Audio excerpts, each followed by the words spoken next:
Hello everybody, this is CJ Wiley with more adventures on the road. Las Vegas was a key location for me. I won a lot of big matches there. The first one that I remember being the key was when I played in the World Series at Tavern Pool when I was 21 years old. You see, I was living in Florida at the time, and I was playing a lot of gambling matches, and a man named T.R. McIntosh was putting some money up for me. TR was a big stake horse. He was like, at one time he was over 500 pounds. And he had an incredible sense of humor, and he was incredible on the phone. I learned a lot listening to him. Since he couldn't really get out and about, his forte was his gift of gab. He was a master at it. He would call places and they'd ask him what his name was, and he'd say, "This is Armando Farfadidi." I'll always remember that. It always made me laugh. I've caught myself doing that a few times. Somebody asked me my name on the phone, I'll just tell them Armando Farfadidi. I have no idea who that actually is. But he had taken me over, and I played Dave Favor from Ohio in Melbourne, Florida at Pete Oman's place. If you've ever been to Melbourne, this was when I was 20 years old. And he wouldn't play me because he said my break was too good playing 9-ball. So we ended up agreeing to both play the Ghost, playing a race to 21 for $400 a game. So each game was $400. And then we just pay off the difference after the race to 21. So anyway, we both ran the first 11 racks in a row, and then he faltered, and I ended up running 19 in a row, and then 2. So I ran the race to 21 set out in 2 innings, and ended up beating him 21-14. So I won 7 games times $400 a game is $2,800 for that one set. So TR had seen me, you know, and I'd won several other gambling matches on his money. So he was high on me and wanted me to go to Vegas to play in the World Series of Tavern Pool. Originally it was the Miller Lite World Series of Tavern Pool. This year, luck happening it, they pulled out 3 weeks, I think, before the tournament, and Bud Light took their place, and the prize money went down significantly. But I still, you know, he wanted me to play in it, and everybody that was steering me around, the older players, they did not want me to play in any tournaments. And I really didn't either. I didn't want the spotlight. I just wanted to play those high gambling matches, and the only way I could do that is if they didn't know who I was. So I told TR, I said, "Man, if I play in that tournament and do well, it's going to knock my action." And he said, "Well, use one of your fake names." And I said, "Man, I can't do that. If I win, I know at some point they're going to card me because I'm 21. You got to be 21 to get in the tournament. They're probably going to make me show them their ID just to make sure, or my ID just to make sure that I'm old enough to play in the tournament and be in the casino at that time." So he said, "Well," and then it came to me. I was like, "I'll tell you what. I'll go out there and I'll use my real name, which is Carson. I'm named after Kit Carson from the Old West. I'm actually supposed to be related to him. He was like a gunfighter. There's statues made of him out in New Mexico, and I always smile when I see him because he must have been a really straight shooter to get a statue." So maybe that's where I got it. So I went out to Las Vegas, and they played at the MGM Grand, and they ended up tearing this one down and building a new one. So the MGM Grand that's there now is going to be, I think, a newer version than the one then. But it was huge. You know, it was a huge casino, and I went in there, and there was, God, it must be 100 pool tables. Pool players everywhere. There were 756 players. So, you know, I hadn't really been to a big tournament like that, and I remember I was apprehensive. I was a little tired,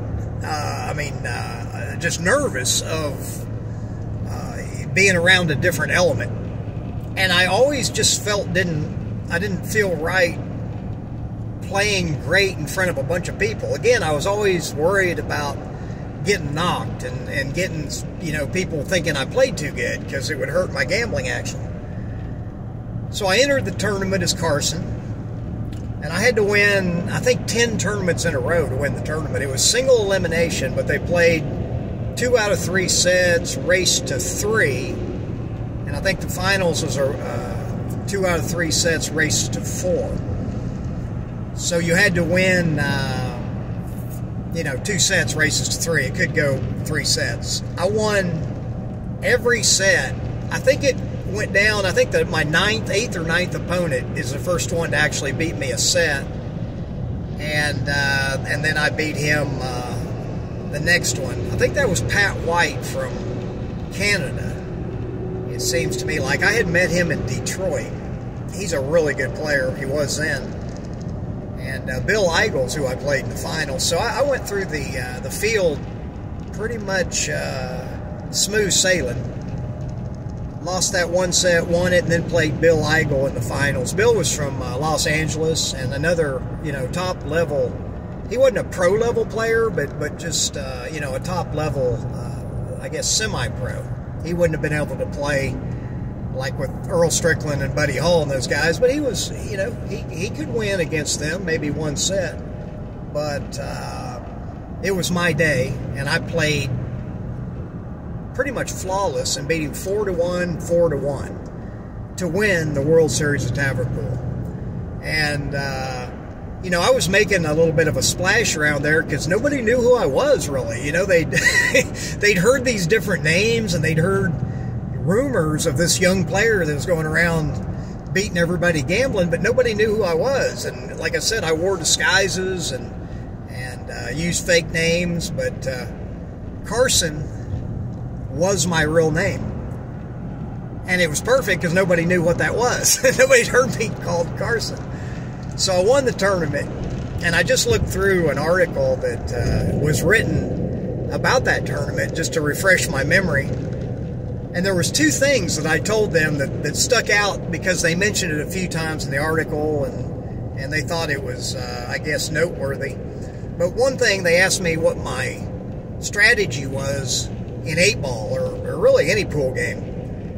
And I told them the best defense is a great offense, because everybody was talking about I never played safe. I think I played safe twice that whole tournament.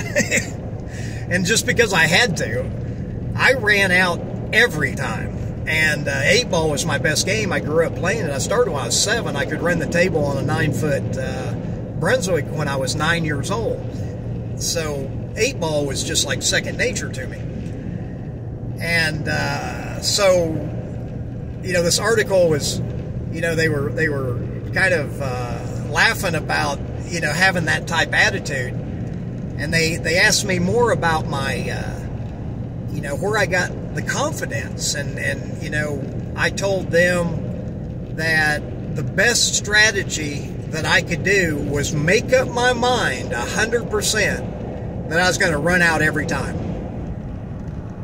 And, it took me back. I haven't been thinking like that in a while, because I don't play a lot. I still play at a high level, but I don't play at that level. See, that's the level that Filler's playing and Shane's playing and Sky Woodward's playing. They're making up their mind to run out every time. And I was used to playing other people that were doing that.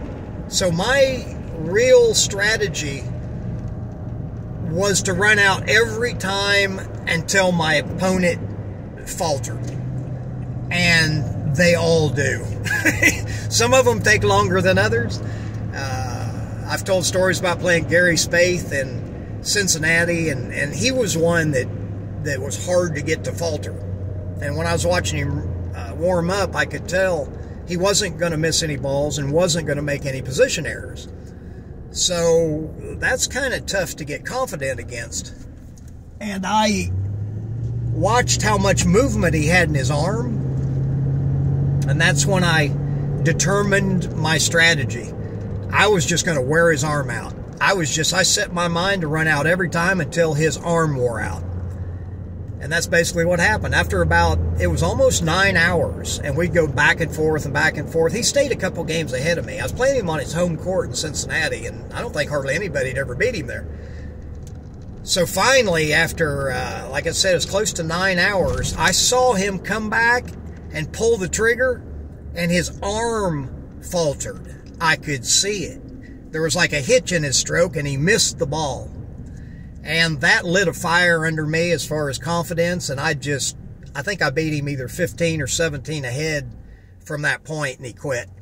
So that's the main strategy that I had. The best defense is a great offense, and you have to prepare your mind to run out every time. If you like my mental game suggestions, you'll love my physical fundamentals, techniques, and systems. You can find them at masteringpocketbilliards.com. Until next time, this is CJ. Talk with you soon.